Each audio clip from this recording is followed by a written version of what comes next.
n'était pas prévu qu'il y aurait des agoudas, c'est-à-dire des gens qui sont partis, qui vont revenir plus tard et qui vont dire où est notre source, nous voulons notre identité.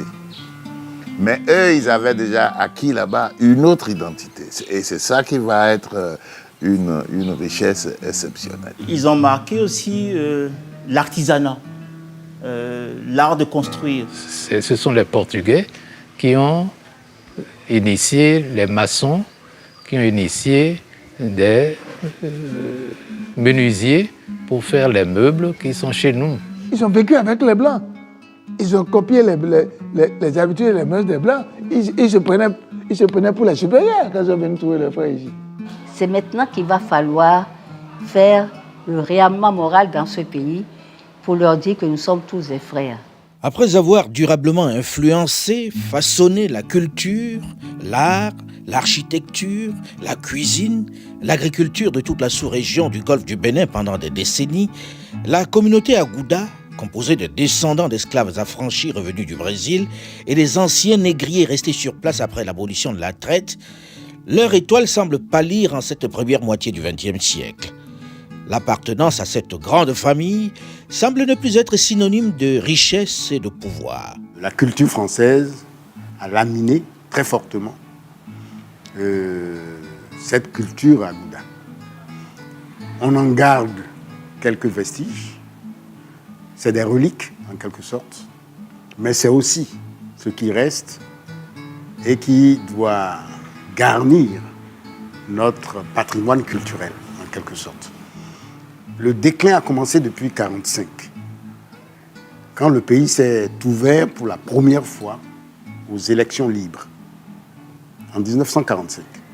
Il fallait désigner des députés béninois pour l'Assemblée nationale française. Un Agouda s'était présenté, Casimir d'Almeida, contre un fils du terroir, Sourou Migan Akpiti. Parce que les Agoudas ont estimé que pour aller assumer une mission aussi importante, c'est un Agouda qu'il faut. Mais le Casimir d'Almeida a été battu à plat couture. Je crois que c'est un grand moment historique pour marquer un peu le déclin de cette communauté-là. Ils n'ont pas pu, quand le pays s'est ouvert aux grands enjeux politiques, ils n'ont pas pu se positionner. Le pays profond a réagi.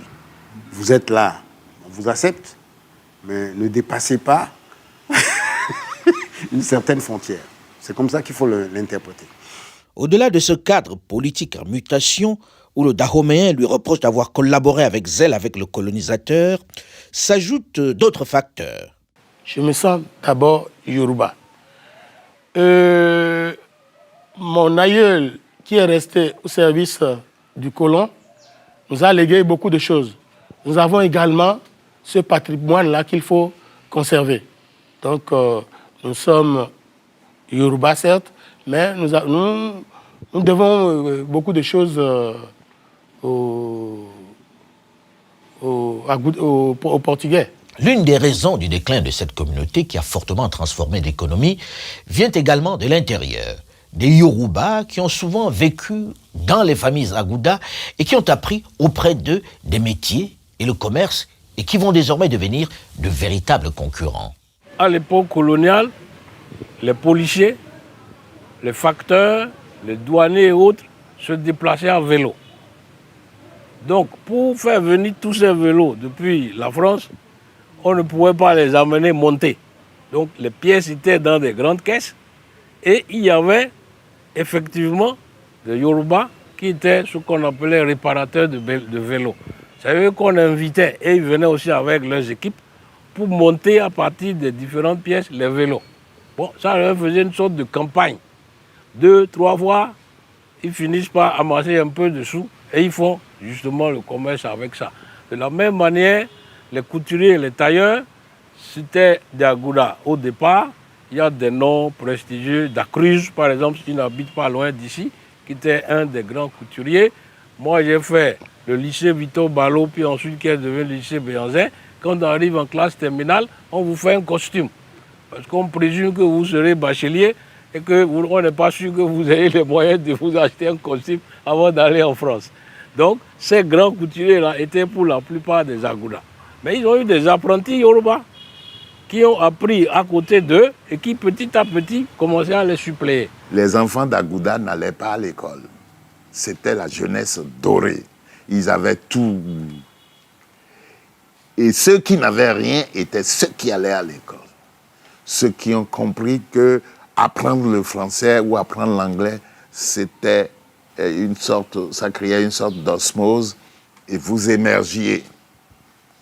Et après le commandant de cercle, c'est vous qui...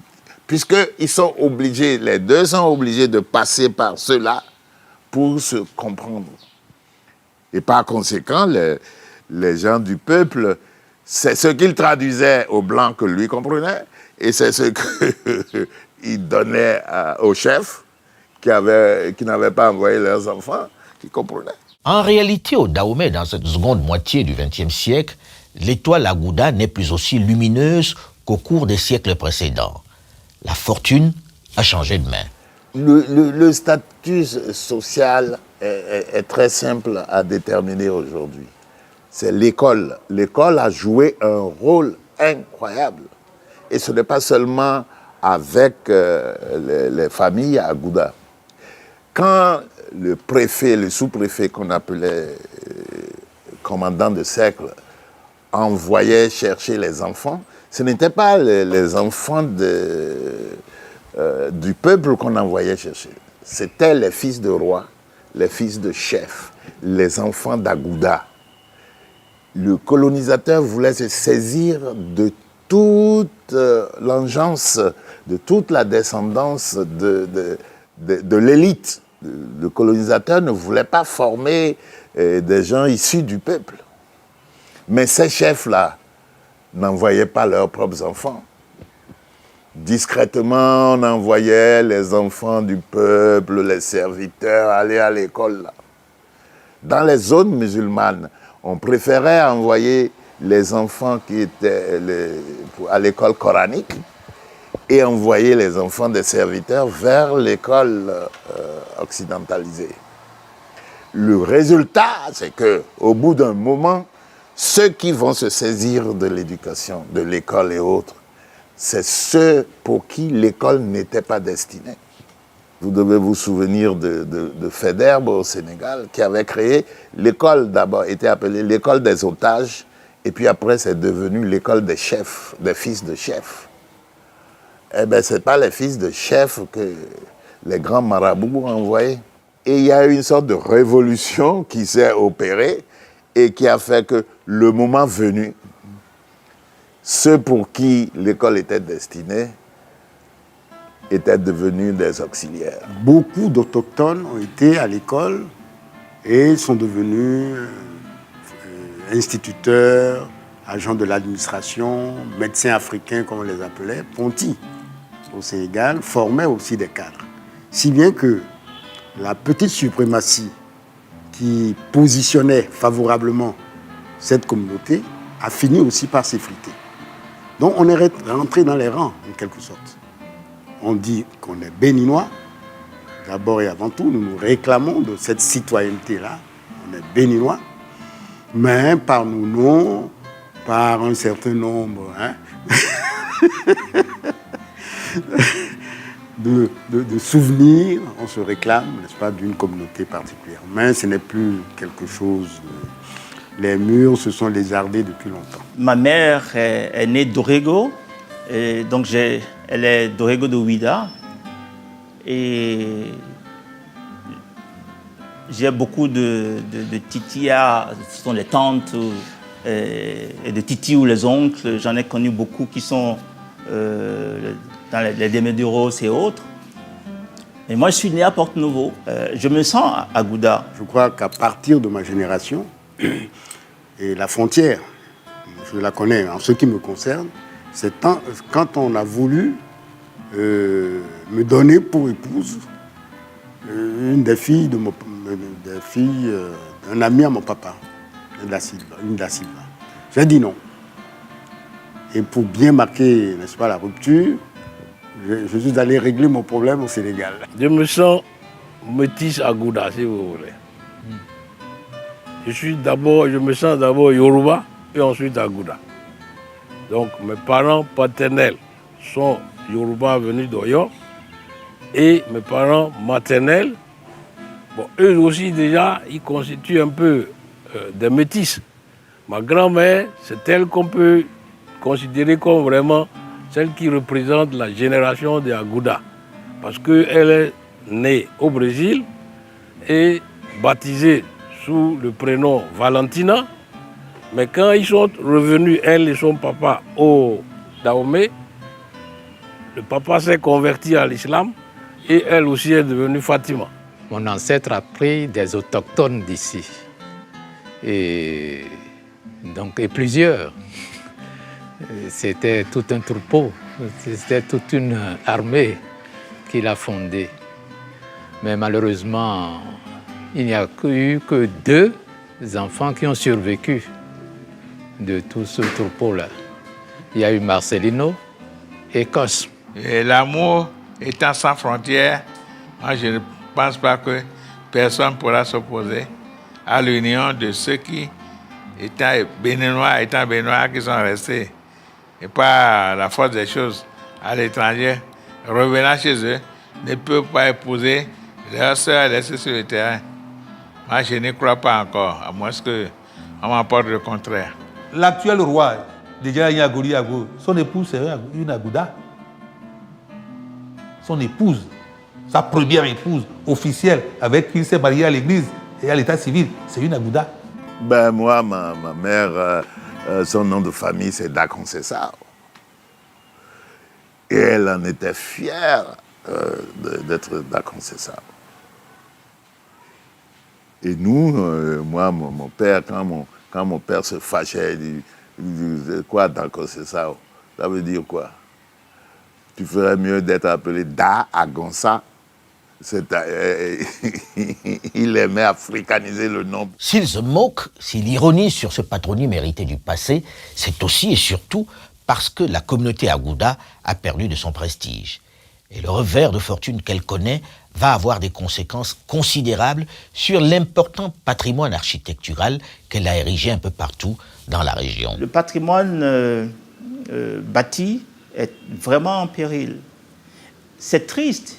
Le quartier Brésil aurait été un quartier dans lequel la ville et le Bénin auraient gagné à amener des gens qui viendraient pour faire qui sont intéressés par l'histoire. Mais il n'en est pas resté grand-chose. Seules quelques-unes vont résister au temps. Celles dont les propriétaires n'ont pas connu la faillite. Comme la résidence des Patterson ou encore celle de Karim Urbain da Silva à Porto Novo, qui est devenue un musée où se raconte l'histoire du Bénin, mais également de l'Afrique entière.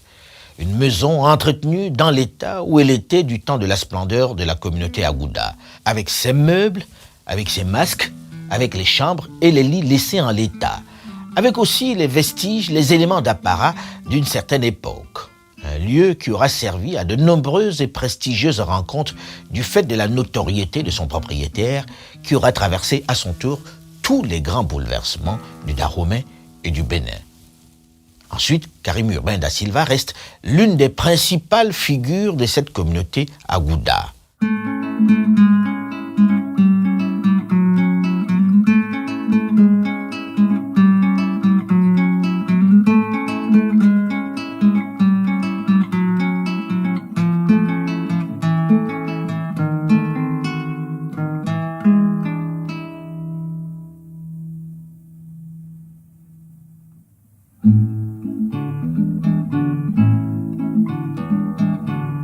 Autre famille qui aura su traverser ce déclin des Afro-Brésiliens du Bénin, la famille de Souza, qui continue de jouir d'un important prestige à Ouida. Ce n'est qu'au lendemain du tournage de ce document que la célèbre place Tchatcha, qui se situe à l'entrée principale de la résidence familiale, a été débaptisée par les autorités et a retrouvé son nom de place des Enchères. Mais les successeurs successifs de Francisco de Souza, qui au fil des siècles, au fil des métissages ont pris la couleur locale, ont su garder le prestige de la famille. Elle occupe toujours une place prépondérante dans la ville de Ouidah.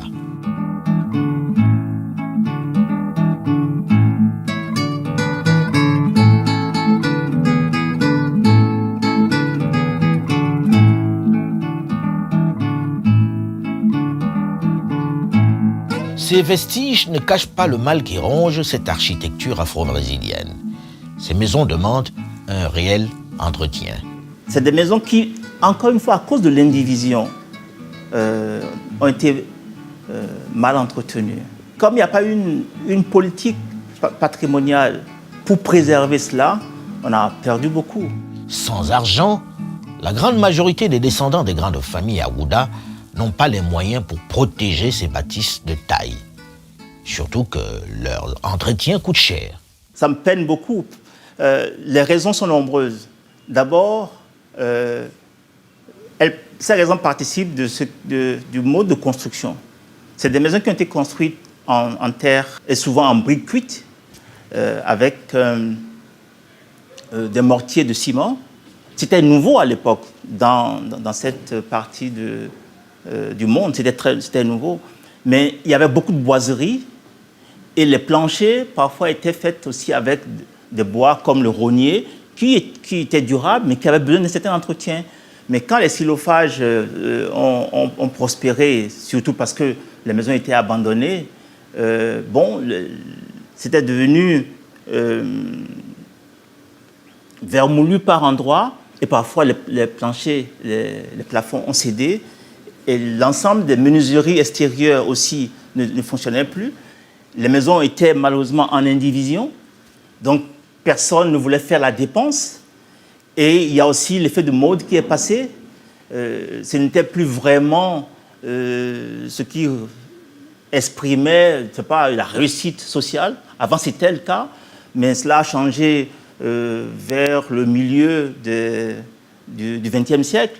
Profitant du manque de moyens de certaines familles, quelques hommes d'affaires importants, plus fortunés, ont choisi de s'acheter quelques-unes de ces bâtisses chargées d'histoire. Quelques-uns vont les vendre à ceux qui hier les admiraient. À Porte-Nouveau, on trouve les nouvelles fortunes de la fin du 19e, début 20e siècle qui ont acheté ces maisons-là, parce que ça faisait bien d'habiter dans ces maisons-là. Il y a le haut du panier qui s'en sort, mais il y a aussi le bas du panier qui se paupérise énormément. Et vu la dilution qu'il y a de ces familles dans la population béninoise actuellement, dans les familles, je dirais dans l'indigénat, il y a très peu de gens qui veulent reprendre la suite, soit pour réhabiliter ou bien pour conserver. Il ne faut pas oublier une chose, c'est que dans cette mentalité, moi je le vis tous les jours, parce qu'on est à Porto-Novo. Depuis 2003, il y a sur un programme de 10 maisons qui devait faire un programme pilote qui devait servir à la vitrine de ce qu'on appelle la réhabilitation du tissu afro-brésilien, on n'en est qu'à 2. Vous voyez, pourtant il y a 10 maisons qui ont été taguées.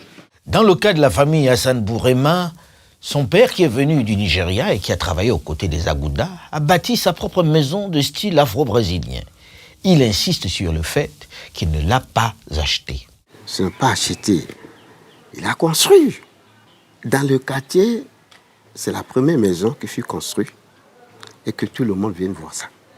On demande, le plan là, où tu as trouvé ce plan? Il dit non, ne me demande pas, parce que j'ai beaucoup voyagé. Mais l'immense majorité de ces bâtiments qui ont fait la fierté de toute la sous-région où ont vécu les Afro-Brésiliens sont en très mauvais état. Par exemple, les boiseries.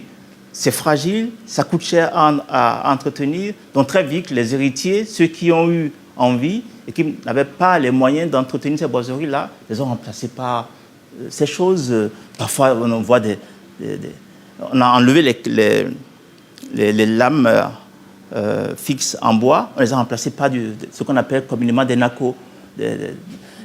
Ça a dénaturé. Ça a transformé de belles maisons en de vrais bruits visuels dans l'architecture de la ville, et c'est vraiment dommage. Si tous sont unanimes pour reconnaître l'originalité de cette architecture afro-brésilienne, si elle constitue l'une des richesses du Bénin, elle semble très peu bénéficié d'un véritable projet de réhabilitation des autorités. Pourtant, les nouveaux propriétaires, malgré l'absence de moyens pour réhabiliter, ne peuvent les détruire. Par manque de financement, je dirais national, manque de financement international et manque d'intérêt aussi des gens qui ne comprennent pas le bien fondé de cette réhabilitation. Nous avons pensé que les gens nous disent « il ne faut pas casser, c'est très joli, il ne faut pas casser ».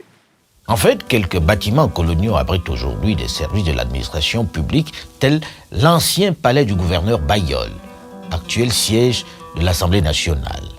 Un statut qui contribue dans une moindre mesure à leur sauvegarde. Ce n'est en revanche pas le cas des maisons afro-brésiliennes qui suscitent moins l'intérêt des autorités du fait de leur statut de propriété privée. Il faut régler le problème de l'indivision. Il faut amener les familles soit à s'entendre pour préserver. Donc il faut classer ces bâtiments-là. Il faut dire ça a un intérêt patrimonial qui va au-delà de la famille, qui est un intérêt patrimonial pour la ville, même pour la nation. Et on apporte les éléments d'incitation pour entretenir, parce qu'on sait que cela peut représenter un intérêt culturel pour la ville, un intérêt touristique pour la ville. Si vous voulez, c'est un paradoxe. Parce qu'il y a des familles qui sont à vouloir céder. Mais comme on dit, ce n'est pas la peine de céder un bien qui appartient à une famille qui a quand même une histoire. Par là où nous cherchons à travailler, c'est de faire un bail à reconstruction ou à réhabilitation. La Gouda, c'est tout d'abord la rencontre. La rencontre qu'on a toujours appelée la rencontre des deux mondes, mais moi, que je définis comme la rencontre de trois mondes.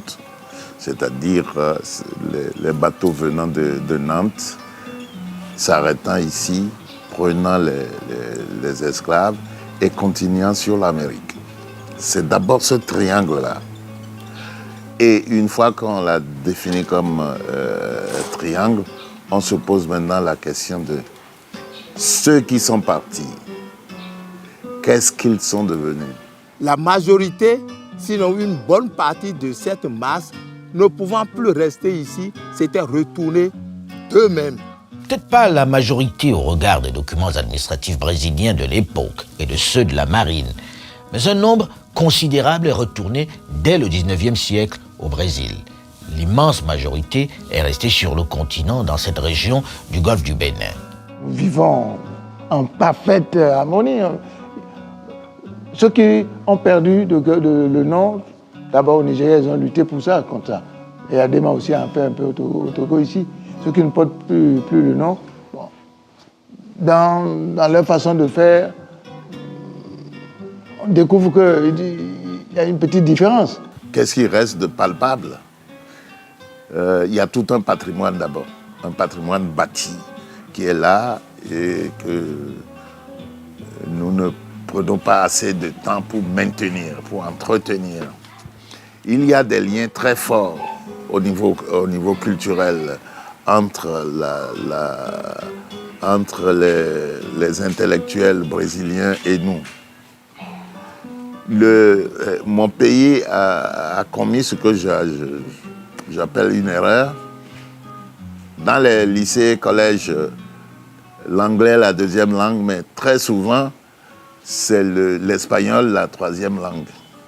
Nous devrions prendre plutôt le portugais comme troisième langue. Apprendre le portugais, maîtriser cela. C'est le Nigeria, au contraire, qui fait ça maintenant. On ne peut pas distinguer qui est Agouda, venu du Brésil, et ceux qui sont venus. On se complète. On est des amis, on est des alliés. C'est tout un mélange. Et on ne peut plus faire de différence au point d'offusquer, de frustrer certains. Comme vous l'avez dit, il y en a qui sont revenus du Brésil, qui sont partis d'ici. Ils sont revenus du Brésil, ils sont revenus chez eux, c'est normal. Il y en a qui sont donc directement venus du Portugal, du Brésil pour venir ici. Et d'autres avec la culture agouda, ont pris des noms à résonance agouda. Tous ceux-là font partie des agoudas. Au fil des décennies, le melting pot, le métissage, s'est accentué. Les mariages se sont multipliés, mais les patronymes ont survécu et sont étendus sur l'ensemble de la région. Oui, il est difficile de reconnaître par la couleur de la peau un agouda. Je suis restée dahoméenne, à part entière, sans aucun complexe. Cette histoire ne me dit plus rien, d'autant plus que je n'en suis pas l'auteur. Je porte fièrement le nom Gomez parce que c'est de ça que je vis. Et je voudrais qu'il soit justement bien porté par moi-même et par mes enfants et le reste, pour que ce ne soit plus le passé qui compte, mais le présent et l'avenir. Il n'est pas impossible de voir quand quelqu'un d'Abomey, non, de Ouida par exemple, veut se marier avec quelqu'un dans une région où on allait faire ces razzias là. Les gens s'interrogent et disent, vous êtes sûr que si c'est le mari qui vient de Ouida par exemple et veut se marier sur le plateau de Adja ou dans la vallée, on va lui dire, mais vous êtes sûr que vos parents vont être d'accord? Bon, les jeunes, eux, ils ne regardent plus ce genre de choses, ils n'y pensent même plus. Mais vous êtes sûr que ça va se passer? Vous êtes sûr que ça va être accepté? Ce genre de questions émergent encore. Et pendant les élections, puisque moi j'ai eu l'avantage de faire campagne pour les élections présidentielles, une fois je me suis rendu compte que dans certains secteurs, les gens veulent vraiment savoir d'où vous êtes pour savoir si on peut vous faire confiance. Un agouda qui veut, qui souhaiterait occuper une fonction dans le royaume de Dahomey, on ne peut pas lui confier une fonction clé. On le prend toujours comme un ami. Pendant longtemps, il n'y a pas eu de devoir de mémoire. On n'en a pas parlé, c'était un sujet tabou. Ensuite, quand on a voulu en parler, c'était à travers la mémoire. Légitime. Mais je pense qu'on n'a pas assez fait ce travail qui consiste à dire, regardons, et que nous écrivions l'histoire, non pas en voulant justifier quoi que ce soit, mais en mettant les faits. Et en montrant comment est-ce que cela éventuellement influence les comportements d'aujourd'hui. C'est très probablement ce qui a suscité le festival Gospel et Racines, organisé il y a quelques années par le Béninois Simon Adoveland, avec le soutien très actif du président béninois Mathieu Kérékou. Un festival qui avait pour vocation la réconciliation et qui a réuni à Cotonou, Ouida et Porto Novo de nombreux Noirs de la diaspora venus du Brésil, des Antilles et des États-Unis d'Amérique. Une démarche qui illustre bien le fait que malgré le temps qui s'est écoulé, malgré le fort métissage qui s'en est suivi, il existe encore quelques cicatrices encore vivaces de cette traite des hommes. La question du pardon reste pendante. Ce pardon symbolique est humain.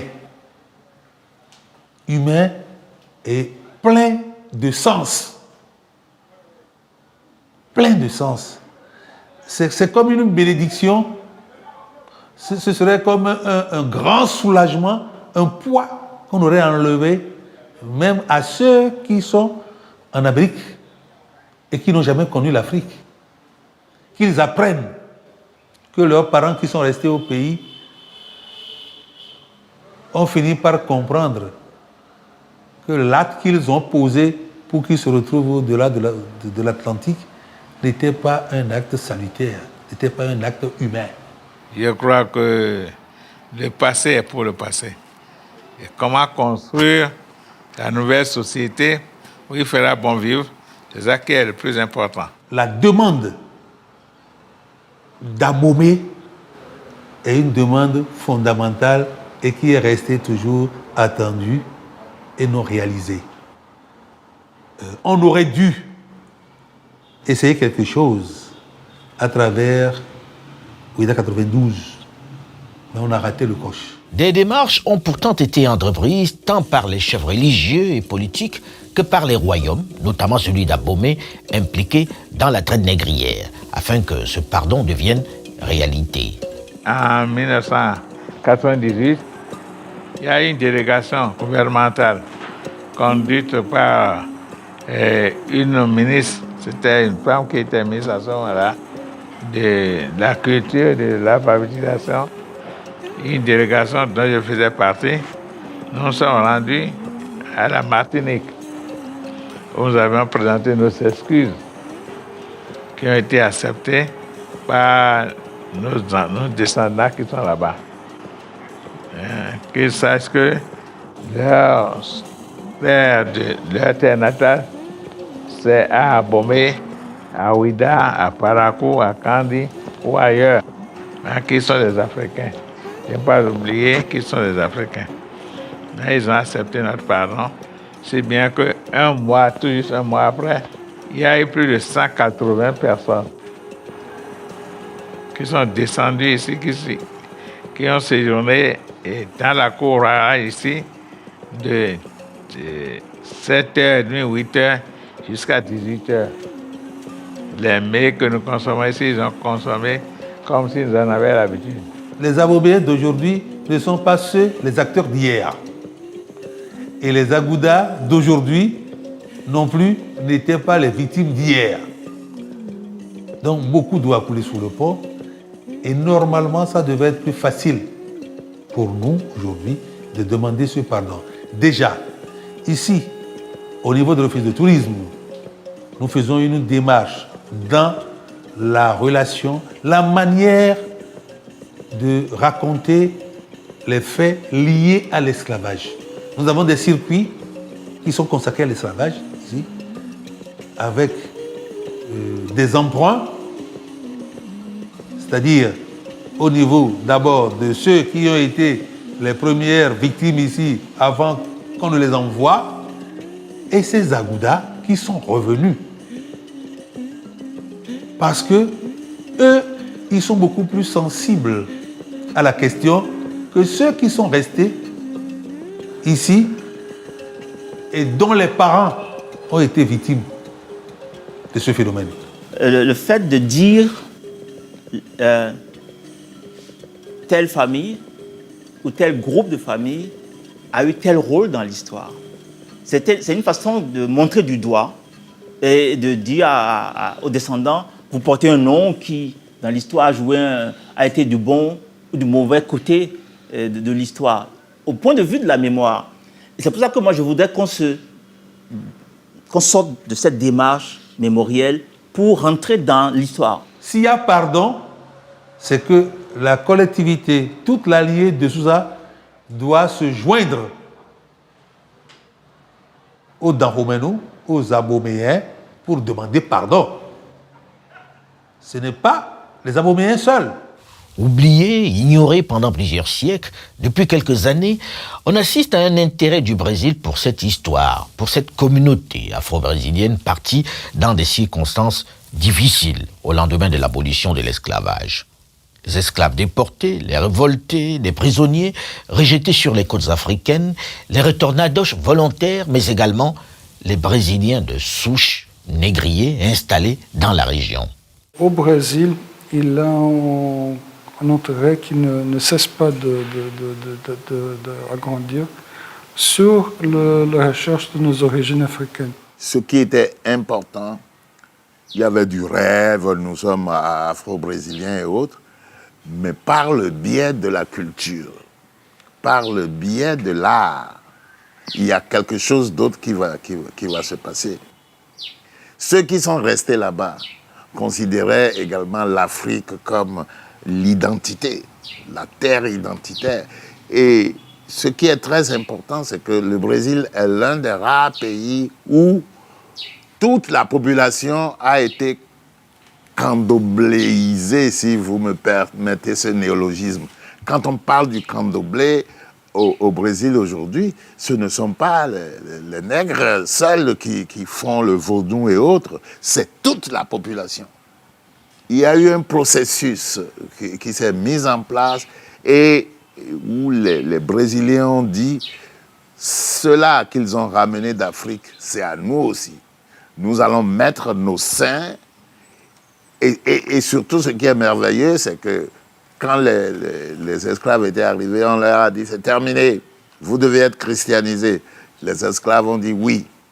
Mais sous chaque saint catholique, il y avait un vaudou d'Afrique. Ce qui fait que on a beau dire tout ce qu'on veut, je ne sais pas si ce sont les Noirs brésiliens qui ont fini par négrifier le Brésil, ou si c'est le Brésil qui a fini par s'ouvrir et dire nous allons danser, nous allons chanter. Mais de tous les pays, c'est là où il y a eu cette créolisation très forte. Ce regain d'intérêt pour leurs origines africaines s'est surtout manifesté avec le passage du président Lula à la tête du Brésil. Il semble prendre un caractère diplomatique de plus en plus fort. L'ambassade de contacts réguliers avec la communauté ici, on est en train d'essayer de développer ces contacts.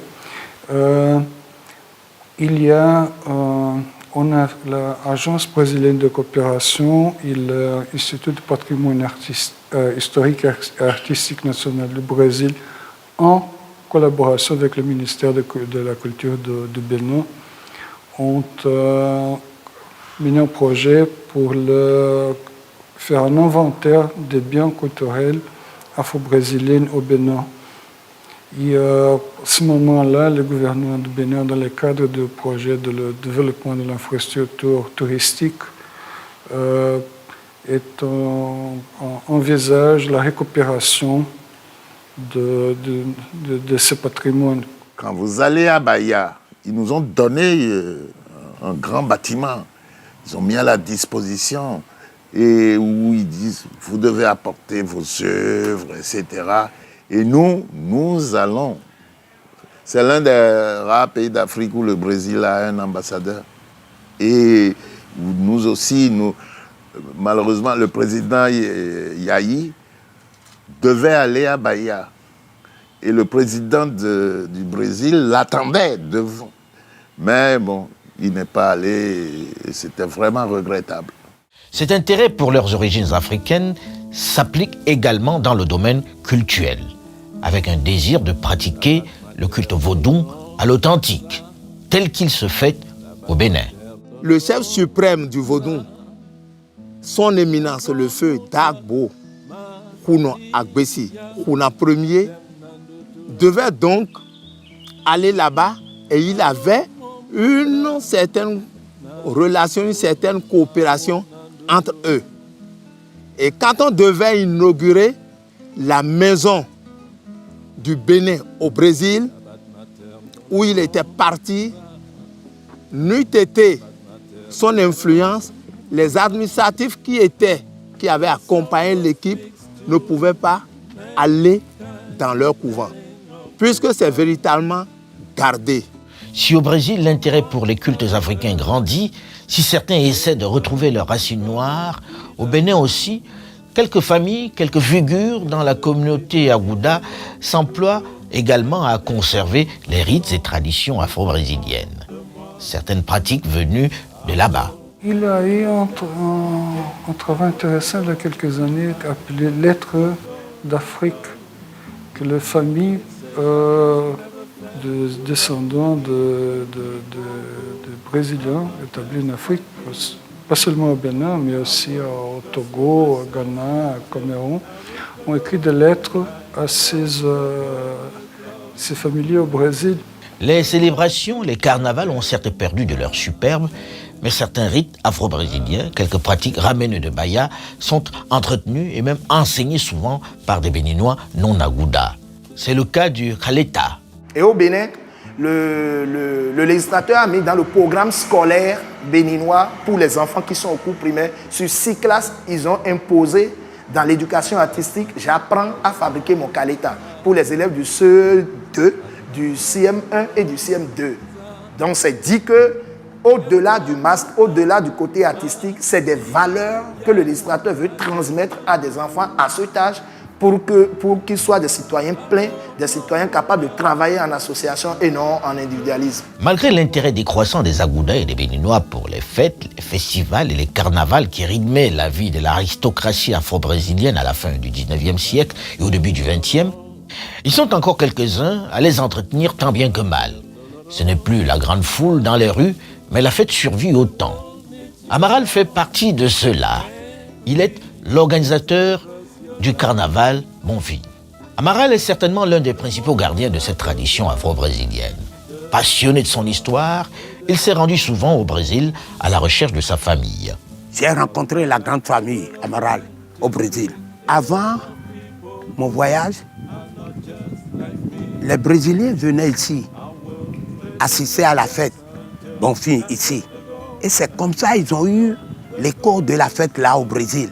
Et il y a l'un de la famille Amaral, appelé Renata. Elle est venue du Brésil pour assister à la fête. Elle est venue en 2010. Elle est venue en 2014 pour assister à la fête. D'ailleurs, c'est elle qui a organisé mon second voyage au Brésil. Parce qu'il a entendu qu'il y a la famille Amaral au Bénin. Et lui, il est de la famille Amaral. Elle est au Brésil. C'était formidable. Elle a dit qu'elle a retrouvé enfin sa famille qui est partie en Afrique. Elle est blanche, elle est brésilienne. Mon second voyage au Brésil, j'ai fait des recherches. J'ai cherché mon origine même, la famille Amaral. J'ai rencontré la grande famille au Brésil, à Bahia et à São Paulo. Tout le monde veut être brésilien. Si tu sais que tes aïeuls ont quitté le Brésil pour l'Est d'Armée, c'est à toi d'œuvrer. Moi, j'ai œuvré pour chercher mon origine. Oui, j'ai œuvré. J'ai cherché. Je suis parti en profondeur. Ce n'est pas la tendance générale, loin s'en faut. L'écrasante majorité des Agoudas se sent béninoise et n'entretient quasiment pas de rapport avec le Brésil. On n'avait plus de relation avec le Brésil, ni avec le Portugal. Mais comme vous le savez, tous ces Brésiliens venus sur la côte d'Afrique étaient tous polygames et ils avaient eu beaucoup d'enfants. Donc on vivait en communauté familiale.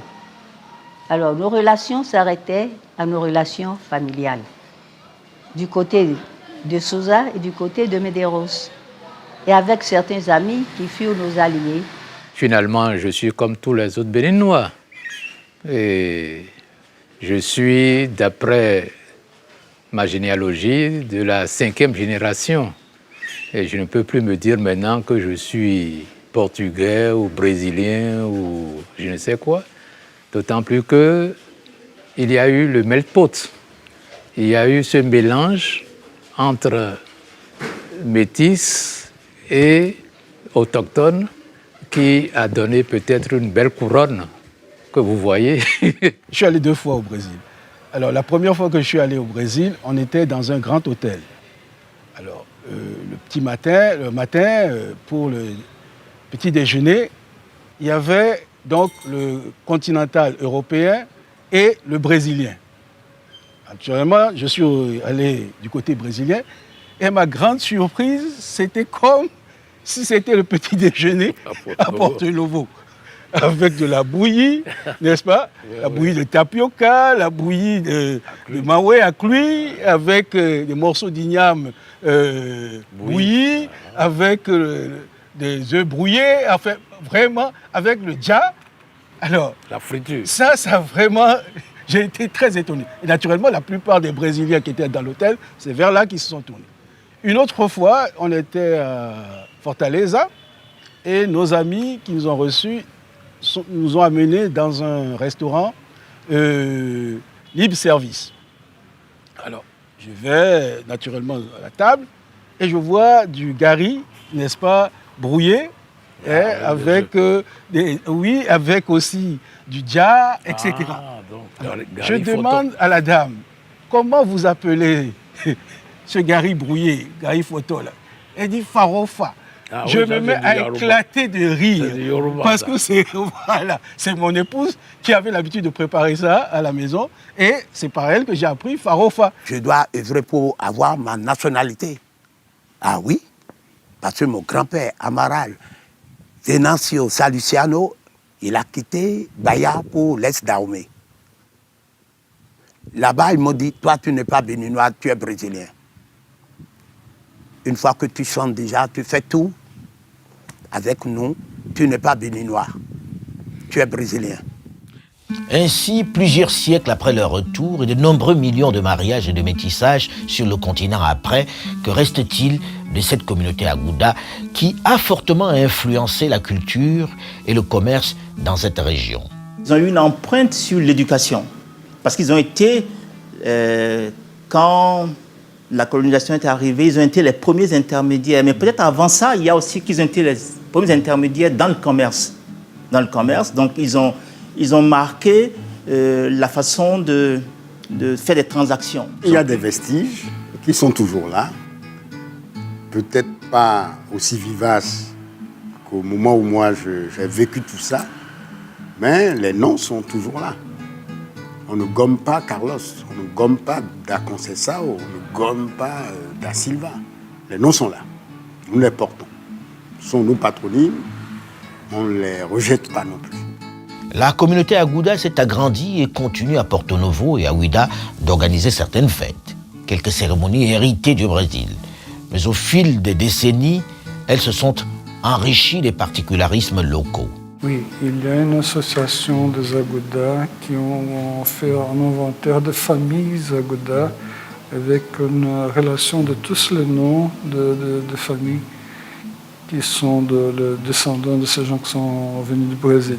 Cette relation des Agouda actuellement du Bénin avec le Brésil, c'est surtout une relation mythique. Le Brésil est un mythe ancestral. Cette relation que Milton Gourand décrit comme mythique avec le Brésil a également laissé des traces profondes dans la région de Bahia au Brésil. Situation assez singulière que celle de ces Agouda, issus de l'une des plus tragiques, longues et douloureuses histoires de l'humanité, la traite négrière. Un commerce odieux et inhumain qu'il faudra absolument raconter sans passion et sans parti pris. Les descendants des victimes se sont finalement retrouvés et mariés et constituent sur ce territoire du Bénin une communauté totalement intégrée dans leur environnement. L'illustration d'une réconciliation en douceur. Le moment est peut-être venu pour les historiens d'en faire un programme complet pour les générations à venir.